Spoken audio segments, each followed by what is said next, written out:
Oi, gente! Então, essa é a nossa primeira videoaula pelo sistema online.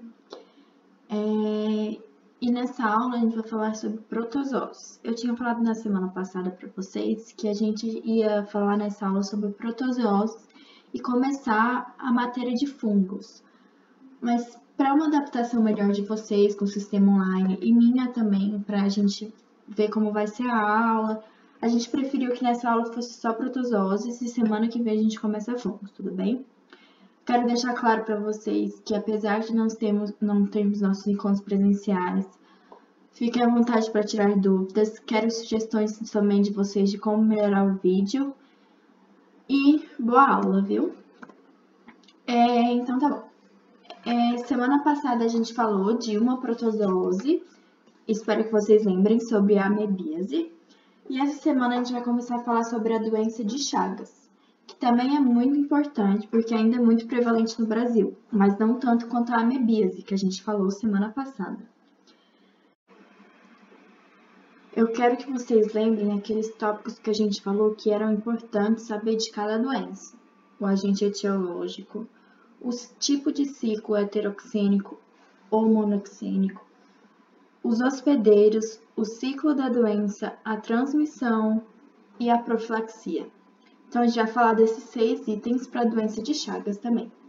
Começando pelo agente etiológico, ou seja, quem causa a doença. O protozoário que causa a doença de Chagas é o Trypanosoma cruzi.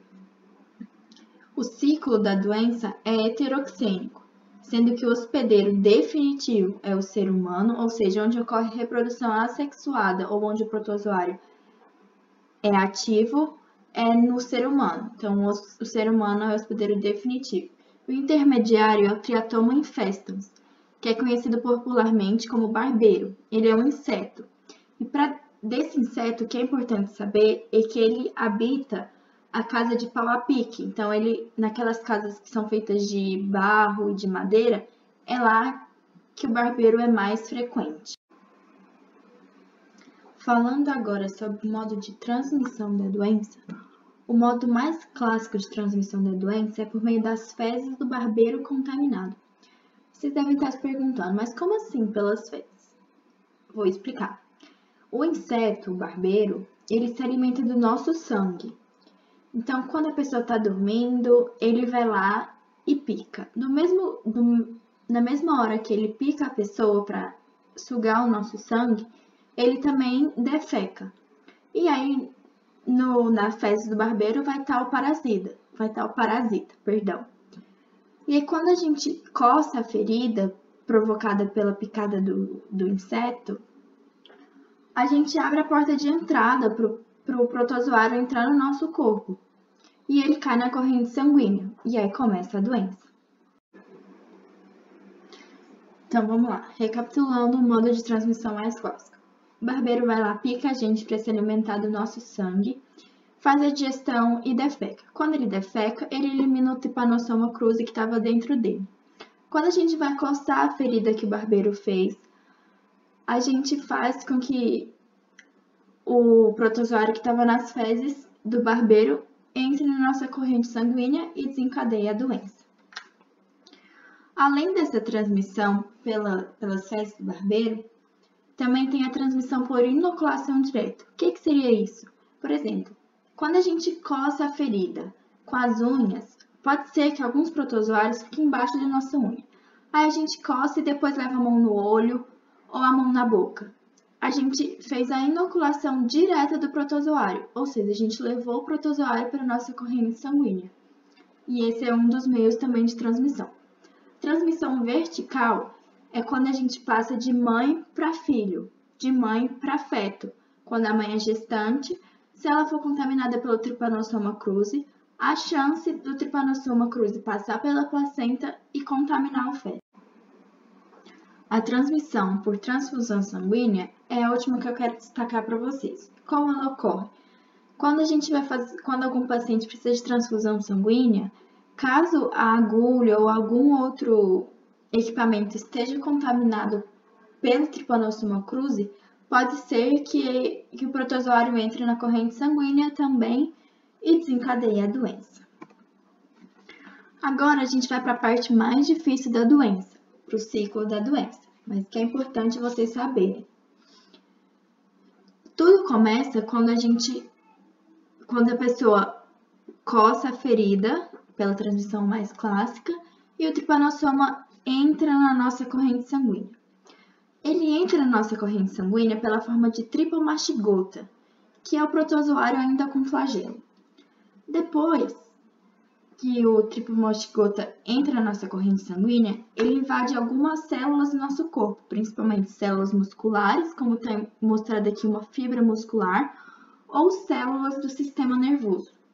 Quando ele entra na nossa célula, ele perde o flagelo e passa a ser chamado de amastigota. Então, o tripomastigota invadiu a corrente sanguínea, invadiu células do sistema muscular ou do sistema nervoso, perdeu o flagelo e virou amastigota. A amastigota, então, se reproduz por bipartição, se desenvolve e volta para a forma flagelada, que é a tripomastigota. É importante vocês saberem que os amastigotas, quando estão lá se reproduzindo por bipartição dentro das células, tem um momento que a célula fica tão cheia de protozoário que ocorre a lise da célula, ou seja, entre milhões de aspas, a célula explode por não comportar o tanto de protozoário que tem lá dentro, ou seja, a célula se rompe. Quando a célula se rompe, é nesse momento que os tripomastigotas são liberados novamente na corrente sanguínea. Na corrente sanguínea, os tripomastigotas podem invadir novamente outras células musculares ou outras células do sistema nervoso e voltar a se reproduzir, perde o flagelo, volta a forma mastigota e volta a se reproduzir, e aí os tripomastigotas voltam para a corrente sanguínea. Quando o tripomastigota está na corrente sanguínea, pode ser que um novo barbeiro vá lá e pique a pessoa contaminada para se alimentar do sangue da pessoa. Quando ela se alimenta do sangue da pessoa contaminada, o barbeiro pega o tripomastigota que está na corrente sanguínea da pessoa. Aí o tripomastigota, dentro do intestino do barbeiro, ele se diferencia em epimastigota, que é essa etapa aqui. Os epimastigotas depois voltam finalmente à forma tripomastigota. Não é interessante vocês saberem qual a diferença de epimastigota e a forma tripomastigota. É bom vocês só se familiarizarem com os dois nomes para vocês saberem que existe, que a forma epimastigota é dentro do mosquito e a tripomastigota é a forma que contamina a gente, tá bom? E aí, quando a forma tripomastigota tá no mosquito, aí pica a pessoa, outra pessoa e começa o ciclo da doença de novo em outra pessoa. Sobre a profilaxia da doença, eu sempre quero que vocês sigam o raciocínio que eu comentei com vocês semana passada. Lembrem do modo de transmissão da doença, que vocês provavelmente vão chegar ao modo de combatê-la. No caso da doença de Chagas, que a transmissão mais clássica é por picada do barbeiro, do Triatoma infestans, é crucial que a gente combata o vetor, ou seja, que não existam barbeiros no ambiente. É importante também que haja melhora nas condições de moradia, porque lembra que eu falei lá no início para vocês que o barbeiro vive na casa de pau a pique? Então é importante que as pessoas não vivam em casa de pau a pique, que normalmente são condições de moradia precária. Por último, o tratamento dos doentes. Claro, porque se não tiver gente contaminada com Trypanosoma cruzi, não tem jeito de um novo barbeiro ser contaminado. E não tem jeito do barbeiro contaminar outras pessoas. Sobre a doença de Chagas, é isso. A última protozoose que eu quero destacar aqui para vocês, para a gente analisar ela com detalhes, é a malária. Então vamos lá. Começando pelo agente etiológico. O agente etiológico da malária é causado principalmente pelo gênio Plasmodium species. E as principais espécies de Plasmodium que causam a malária são esses aqui que eu listei para vocês. Plasmodium vivax, Plasmodium malariae, Plasmodium falciparum, Plasmodium ovale. O ciclo da malária é heteroxênico, mas diferente da doença de Chagas, o homem é o hospedeiro intermediário e o hospedeiro definitivo, que é o inseto, que é o Anopheles species, que é conhecido popularmente como mosquito prego. Então, lembra que lá na doença de Chagas, o homem era o hospedeiro definitivo e o hospedeiro intermediário era o barbeiro? Aqui se inverte o inseto, que é o hospedeiro definitivo, sendo que o inseto aqui é o Anopheles, o mosquito prego, e o hospedeiro intermediário é o ser humano.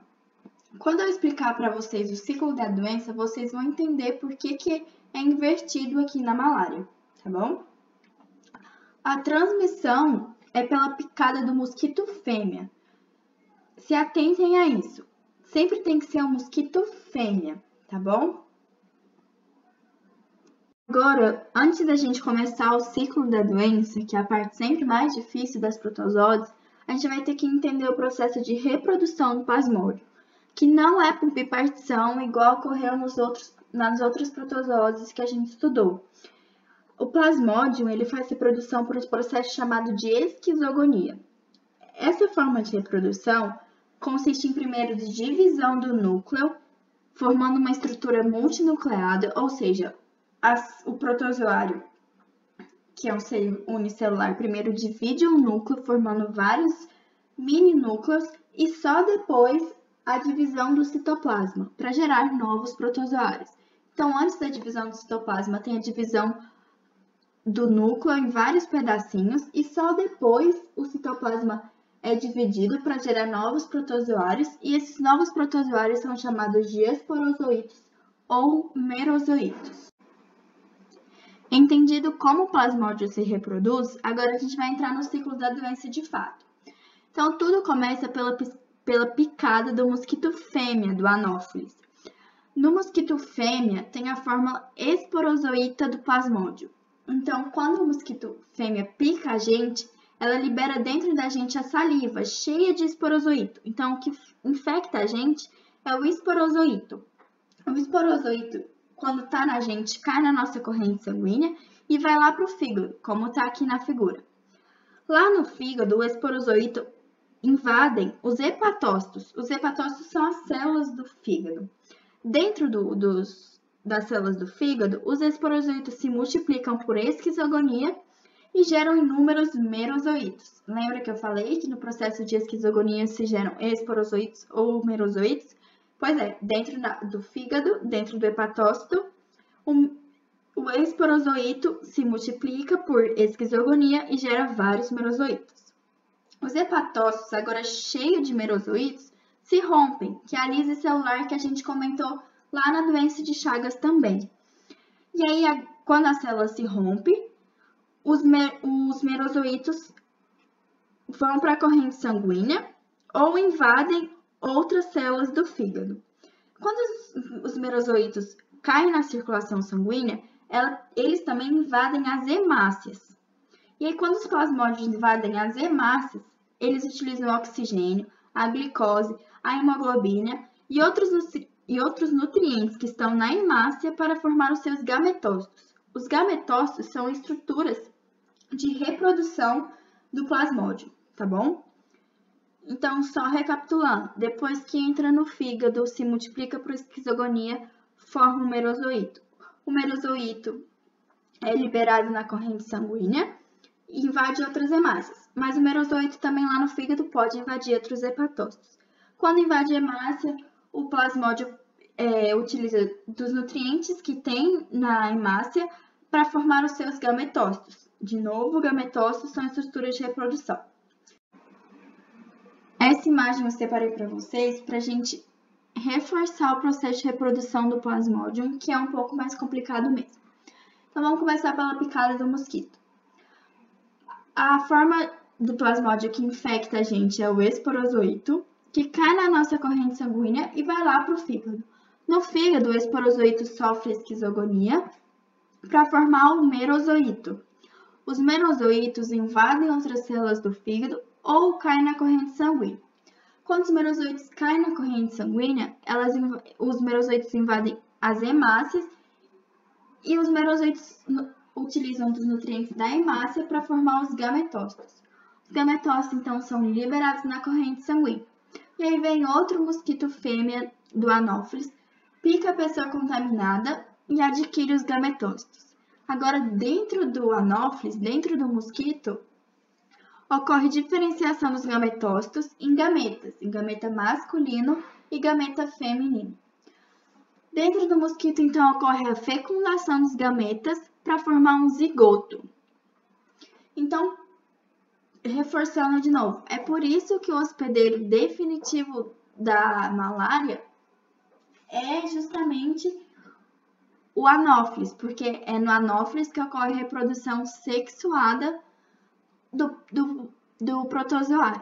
Então, ocorreu a formação do zigoto, teve uma meiose, porque o zigoto é diploide, porque houve a junção dos gametas haploides, que eram N, e aí o zigoto sofre uma divisão meiótica para formar novamente novos esporozoítos. Aí o mosquito com a fórmula esporozoíta pica outra pessoa e recomeça o ciclo. Falando agora um pouco do quadro clínico da malária, ou seja, dos sintomas que o paciente apresenta, é importante a gente saber o sintoma da febre. E por que é importante saber sobre a febre na malária? Porque dependendo do tipo de espécie de plasmódio que infecta a gente, dá um tipo diferente de febre. Então, se a gente souber qual tipo de febre que está dando no paciente, a gente consegue descobrir qual espécie infectou a pessoa. Agora, falando um pouquinho do mecanismo da febre, que é desencadeado pela malária, é bom a gente saber que o merozoíto, quando ele invade as hemácias, ele libera substâncias que causam febres, ou seja, substâncias termogênicas, que aumentam a temperatura do nosso corpo. E para cada tipo de plasmídio, ou seja, para cada espécie de plasmódio, a febre apresenta um intervalo de tempo diferente, ou seja, dependendo da espécie, ela libera uma substância diferente, que causa a febre em um intervalo de horas diferente. Por exemplo, o primeiro exemplo que eu coloquei aqui, Plasmodium vivax. Ela dá terção benigna, ou seja, tem um intervalo de 48 horas até aparecer a febre, e assim por diante. Não precisa decorar qual tipo de febre cada plasmodium dá, mas é importante vocês terem uma noção de que o tipo de febre, pelo tipo de febre, dá para a gente saber qual tipo de plasmódio infectou a pessoa. Para a gente finalizar essa aula, a gente vai falar sobre a profilaxia. E sempre voltando no modo de transmissão para a gente descobrir o modo de prevenir a doença. Na malária, também a transmissão é feita por um vetor, pelo anófeles. Então, primariamente, a gente combate o vetor para combater a doença. A gente também é importante tratar os doentes, porque se não tiver doente, se não tiver pessoas contaminadas com o protozoário, com plasmódio, não vai ter como o mosquito prego picar a pessoa e ficar infectado e transmitir a doença para outra pessoa. Por último, eu quis destacar aqui os cuidados para evitar a picada do mosquito. E eu enumerei aqui a telinha que a gente coloca normalmente em volta ao redor da cama. Ele é importante porque evita o contato do mosquito com a pessoa. Ou seja, mesmo que um anófeles esteja contaminado com o plasmódio, se o plasmódio não entrar em contato com a pessoa, é óbvio que não desencadeia doença na pessoa. Outro exemplo de cuidado para evitar a picada do mosquito é o uso de repelente. Então era isso, pessoal. Essa foi a nossa aula de hoje. E eu queria também deixar claro aqui que no livro de vocês, na apostila de vocês, ele enumera outras protozooses. Só que não ia dar tempo de eu colocar aqui na videoaula todas as protozooses. Ele cita a leishmaniose e a Trichomona vaginalis, que são outro tipo de protozooses. Eu quero que vocês deem uma lida nesse tipo de protozooses, mas não precisa saber tão profundamente quanto essas três que eu falei para vocês. Amebíase, doença de Chagas e malária, porque essas são realmente as três protozooses que mais caem em vestibulares, porque são as três protozooses mais prevalentes no Brasil.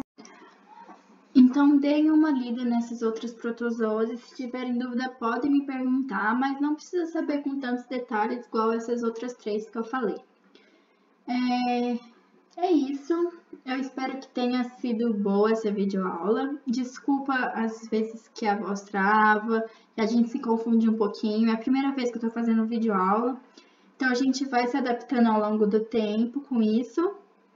E também, se vocês tiverem sugestão de melhora, podem vir falar comigo, sintam-se à vontade para sugerir melhoras e também para tirar dúvidas. É isso, beijos, até a próxima semana.